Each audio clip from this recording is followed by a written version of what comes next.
대한민국 정상으로 9년 만에 체코를 공식 방문한 윤석열 대통령이 체코 측으로부터 극진한 환대를 받았습니다. 한국 정상의 공식 방문에 체코는 프라하성을 열고 외빈 행사를 진행했는데요. 당초 체코 측은 성 바칠라프 왕관 정시에 걸리는 이달 말까지 프라하성에서 외빈 접견 행사를 진행하지 않는다는 방침이었지만 2015년 12월 박근혜 전 대통령 이후 9년 만에 체코를 공식 방문한 윤 대통령을 맞아 예외적으로 프라하성에서 공식 환영식을 개최했습니다. 재령 가운데 대한민국의 체코 원전 수주가 망하길 바라는 세력이 있는 것 같습니다. 바로 더불어민주당인데 이를 한동훈 대표가 직접 저격하고 나섰습니다.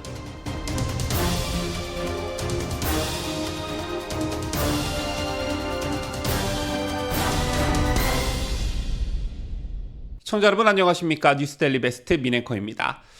윤석열 대통령은 지난 19일 외신 인터뷰에서 체코 원전 사업에 대해서는 걱정하지 않아도 된다라며 체코 원전 수출에 차질이 없을 것이라고 밝혔습니다.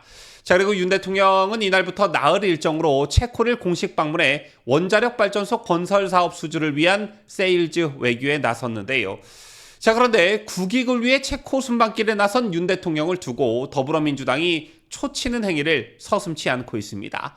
앞서 더불어민주당 등 야당 의원들은 전날 국회 소통관에서 기자회견까지 열고 정부의 체코 원전 수주 최종 계약 추진을 전면 재검토해야 한다라고 주장했습니다.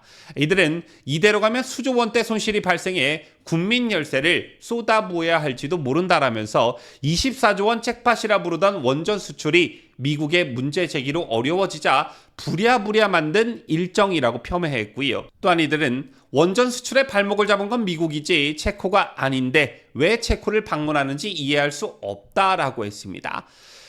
마치 체코 원전 수출이 망하길 바라는 사람들 같지요. 이에 대통령실은 전혀 근거 없는 엉터리 가짜 뉴스라고 잘라 말했습니다. 또한 안덕근 산업통상자원부 장관 또한 아무런 근거 없이 덤핑 수주라는 가짜 뉴스를 퍼뜨리는 건 계약 협상에 아무런 도움이 되지 않고 국익을 저해하는 행위라고 지적했습니다. 그러면서 체코 정부는 한국을 원전 건설 우선 협상 대상자로 선정한 배경에 대해 시공기간과 예산을 준수하는 입증된 역량을 신뢰하기 때문이라고 밝힌 바 있다라고 강조했는데요. 이런 민주당의 행태에 분노도 치밀지만 한편으로는 참 씁쓸하다는 생각도 듭니다. 국내 정치 현안과 관련해서는 이견이 있을 수가 있고 때로는 정쟁을 벌일 때도 있지만 우리나라 국익과 직결되는 문제를 가지고 저렇게 가짜 뉴스로 선동해서 되겠는가? 정말 참 안타깝습니다.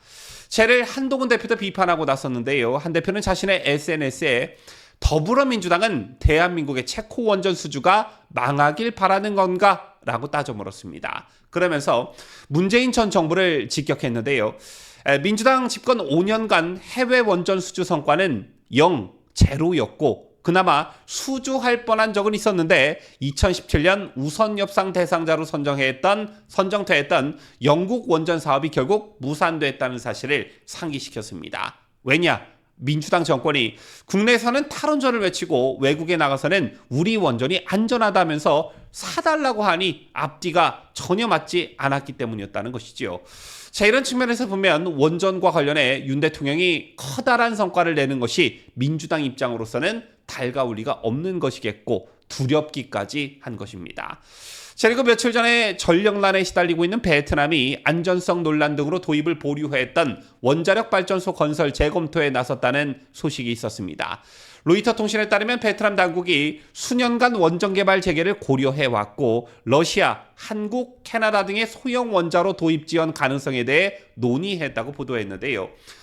그도 그럴 것이 지난해 여름에는 폭염과 가뭄 속에 전력 공급 부족으로 일부 지역에서 전기가 끊겨 공장 가동이 중단되는 등 피해가 발생했습니다.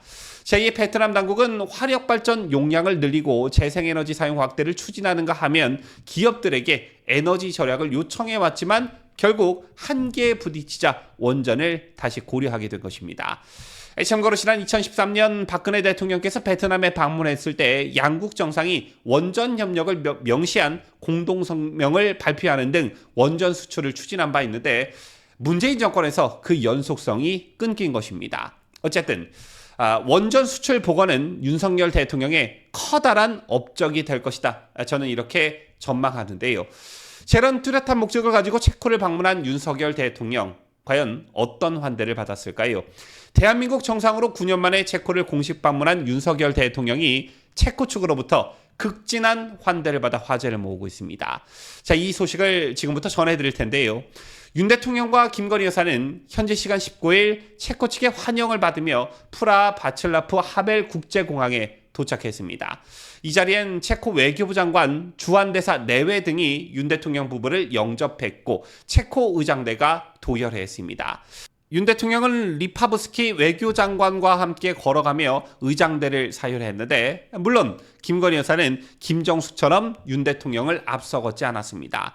자, 그 이후 윤 대통령 부부는 체코 대통령의 집무실이 있는 프라하성을 찾았습니다. 공식 환영이 열리는 프라하성 제1광장에는 체코 의장대가 도열해 윤 대통령 부부를 맞이했고 차량이 도착하자 파벨 체코 대통령 부부가 윤 대통령 부부를 환영했습니다. 윤 대통령은 에바 파벨 영부인에게, 파벨 대통령은 김 여사에게 꽃다발을 각각 전달했고요. 자, 이어 의장대가 애국가와 체코 국가를 차례대로 연주했고 두 정상은 의장대를 사열했습니다. 자, 이렇게 공식 환영식을 마친 윤 대통령은 대통령궁 방명록에 서명을 한 뒤에 파벨 대통령 부부와 환담을 가졌고 이후 양국 대통령은 정상회담을 개최했습니다. 그리고 두 영부인은 프라하성 내 성조지 성당을 찾는 등 친교 시간을 보냈습니다. 그런데 여기서 주목할 게 한 가지가 있는데요. 당초 체코 측은 성 바칠라프 왕관 정시회가 열리는 이달 말까지 프라하성에서 외빈 접견 행사를 진행하지 않는다는 방침이었습니다.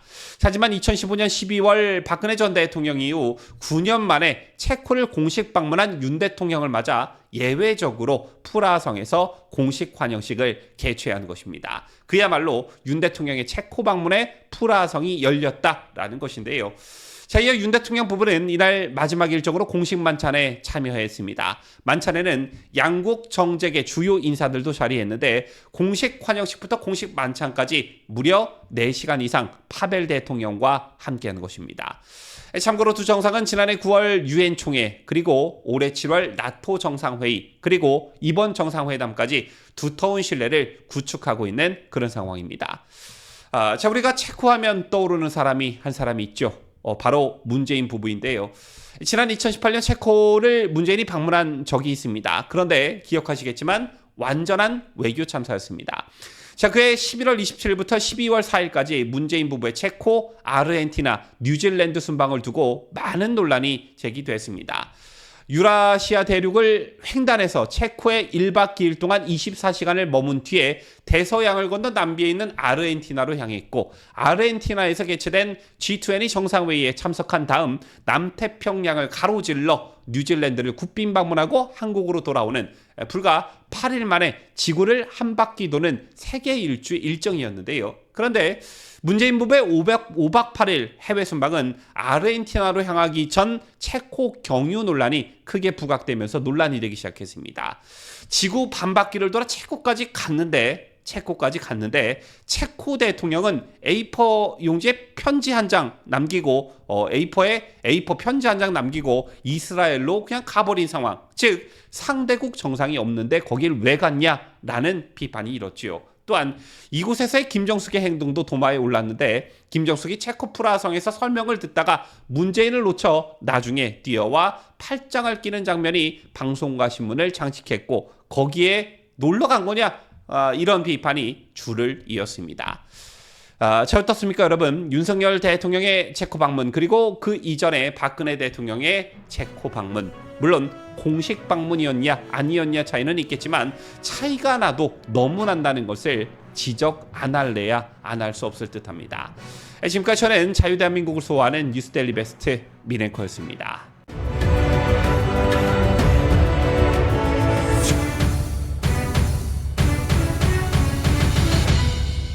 함께해요.